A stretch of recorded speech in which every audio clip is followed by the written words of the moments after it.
距离《藏海传》完结大约已经过了接近2个月的时间，可以说在这2个月的时间里，久久梦回在《藏海传》上映的时期。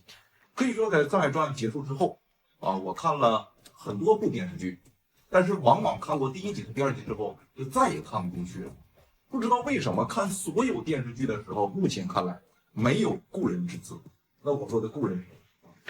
是一个真真正正让人萦绕心头，无时无刻不想逐帧分解的这样一个好剧。我说它是2025年的剧王，我觉得一点不为过。在以前我不理解说2019年的陈情令对各位带来多么大的意义，但是我知道如今2025年夏天的那部《藏海传》可以说引爆了全网，杀穿了整个年龄段。数据永远不会骗人，《藏海传》全网的播放量突破26.93亿，季均播放量高达6645.7万，创2025年古装剧的新高。优酷热度峰值10465，创平台最高纪录，38小时破万。可以说这样一个记录是现在任何一个电视剧都可以来碰瓷的吗？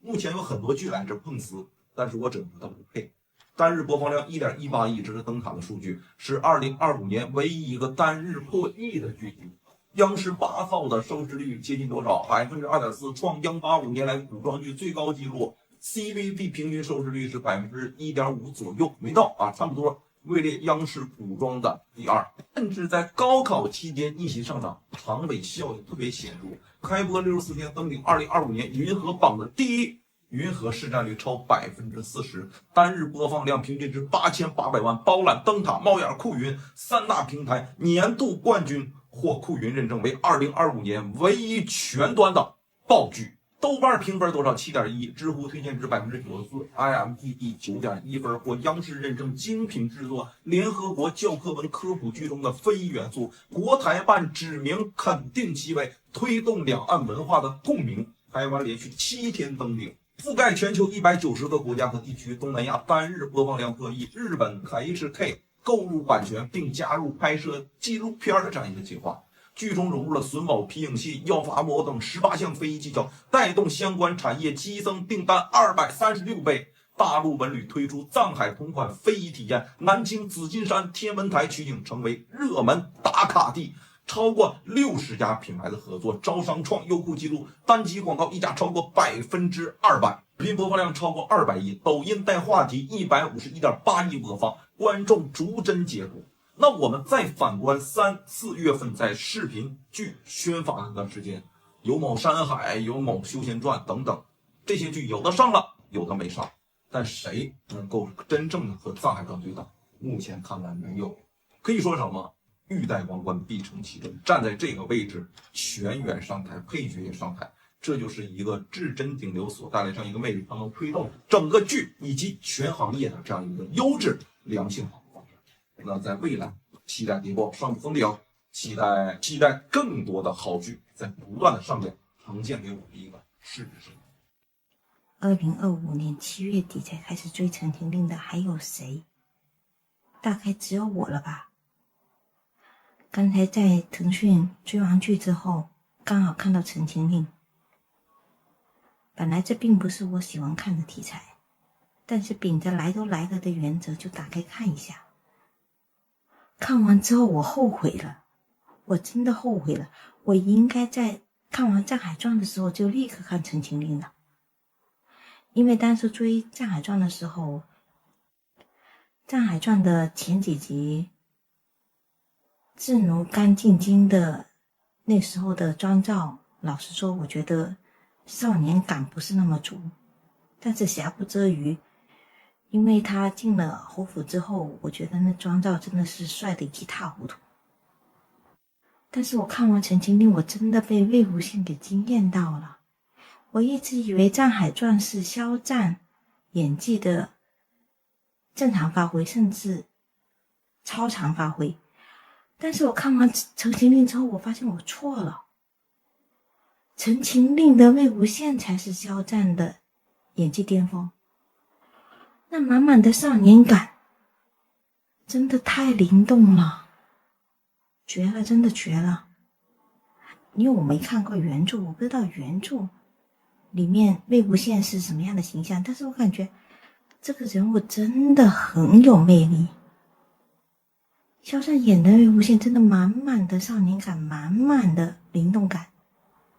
我很无奈，你知道吗？就是很多人说你见过那么多明星，结果你总是在挑剔女明星的长相，就不说男明星。第一，我说了男明星；第二，我之所以经常谈论女明星，是因为我就是喜欢看女明星。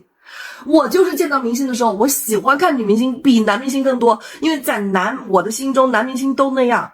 说清楚没？就是咪姐那句话就是对的。当你看过很多男明星之后，你就会发现他们都那样。你要说真出众的，我都说了呀，肖战啊，第一眼就是哇哇哇，然后你就很想下次见到他，下次如果还有肖战的活动，我一定要去，或者肖战还能让我见到，我一定要去看他演的戏，他拍的剧，他现场探班，我都想去看。但是你其他的，你就可能男人也需要那种气场吧，就是巨星那个气场不是人人都有的。他有时候帅是帅，可是他就显得吧，就是要么很高傲，要么很谦卑，都不行。一定要是有那种真正魅力的。那老牌的就是啊，老牌的我也谈过了呀，周星驰，然后那个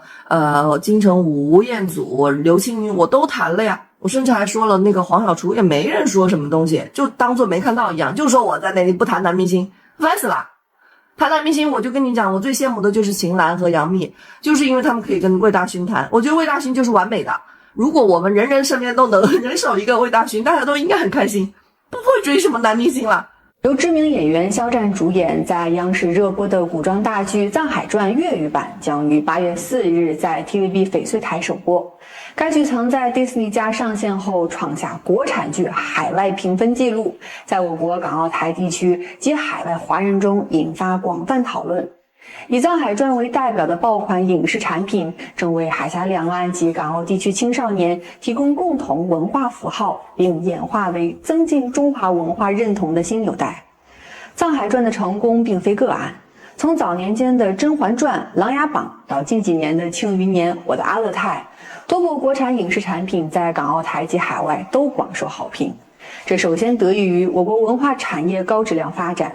精良的制作、过硬的剧本，以及对中华优秀传统文化的真实还原，牢牢吸引着国内外观众的目光。我国文化产业体系的不断完善，也为这些优质作品的产生和传播提供坚实保障。另外，爆款影视产品在文化表达与传播方式的创新也功不可没。比如《藏海传》融入10余项非物质文化遗产元素，展现了中华优秀传统文化的厚种积淀，为中华文化的当代传播提供了新范例。以《藏海传》为代表的古装剧还填补了国际市场中此类影视作品的空白，并在不同的媒介传播体系中展现了极强的适应和创新能力，充分做到因地制宜、因媒制宜。爆款影视产品的文化纽带作用既植根历史，又面向未来。一方面，这些作品扎根于中华优秀传统文化，触及足以引发全体中华儿女共鸣的文化血脉；另一方面，这些作品也为内地和港澳台及海外青少年提供共同的流行文化议题，打通从观看到认同的文化心理路径。特别值得指出的是，我国文化产业已进入到一个新发展时期。我国文化产业要充分发掘港澳地区背靠内地、面向海外的区位优势，让我国影视产品早日成为中国文化走向世界的又一张亮丽名片。